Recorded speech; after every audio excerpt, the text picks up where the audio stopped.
Everyone, ఈరోజు వీడియోలో sweet corn బజ్జీలు చేస్తున్నా. చాలా టేస్టీగా ఉంటాయన్నమాట. సో ఈ బజ్జీలు ఎట్లా చేసుకోవాలో చూపిస్తాను, చూసేయండి.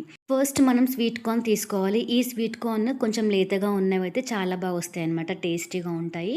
సో తీసుకొని పొట్టంతా తీసేసినాక మనము ఒలుచుకోవాలి. ఈ ఒలుచుకోవడం కొంచెం టఫ్గానే ఉంటుంది, బట్ ఒక లైన్ ఒలిచేస్తే మిగతా లైన్స్ అన్నీ కూడా ఈజీగా వచ్చేస్తాయి. ఇక్కడ నేను 6 మీడియం సైజు స్వీట్ కార్న్ తీసుకొని ఒలుచుకున్నా. ఇప్పుడు దీంట్లోకి 10 to 12 పచ్చిమిర్చి, 2 పెద్ద సైజు వెల్లుల్లి పొట్టు తీసుకొని వేసుకోవాలి.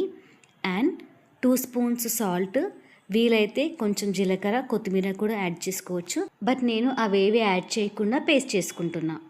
సో నేను వీడియోలో చూపిస్తున్నట్టు పేస్ట్ చేసుకోవాలి. మరీ స్మూత్గా చేసుకుంటే టేస్ట్ ఉండవన్నమాట.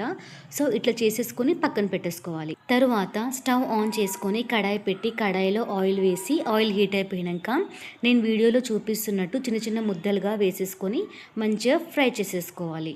స్టవ్ని మీడియం టు హై ఫ్లేమ్లో పెట్టుకొని అటు ఇటు తిప్పుకుంటూ డార్క్ బ్రౌన్ వచ్చే వరకు ఫ్రై చేసేసుకొని ఒక గిన్నెలోకి తీసి పక్కన పెట్టేసుకోవాలి.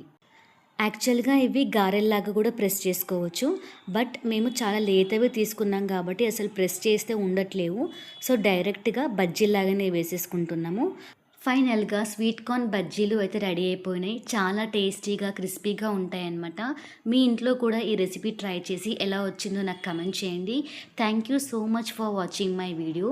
ఇంకా ఎవరైనా సబ్స్క్రైబ్ చేసుకోకపోతే please like, share, subscribe and comment. Thank you.